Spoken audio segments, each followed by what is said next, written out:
நல்ல முறையில பேசுங்கள், நல்ல முறையிலே பழகுங்கள். கணவன் பொறுத்தவரையில மனைவி நமக்கு அடிமை கிடையாது, சம்பளம் வாங்காத வேலைக்காரி கிடையாது. எனவே அவர்களை அமானிதமாக அல்லாஹ் நமக்கு வழங்கிய அமானிதமாக பாவியுங்கள். நாளைக்கு அல்லாஹ்விடத்தில் அதை பற்றி உள்ள விசாரணை இருக்கிறது என்ற அந்த நிலையிலே நம்முடைய மனைவியோடு பழக வேண்டும்.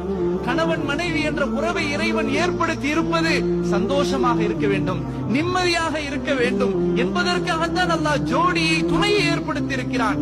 அதே போன்று மனைவியாக இருக்கக்கூடியவர்கள் கணவனை மதிக்க வேண்டும், கணவனுடைய சொல்லுக்கு கட்டுப்பட வேண்டும்.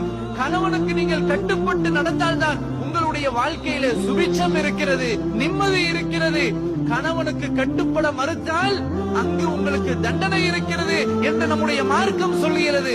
அப்போ பெண்ணை பொறுத்தவரையில் கணவனுக்கு கட்டுப்படல் இருக்க வேண்டும், சபுரை மேற்கொள்ள வேண்டும். ஒருவர் கோபப்பட்டால் மற்றொருவர் சபுரோடு இருக்க வேண்டும்.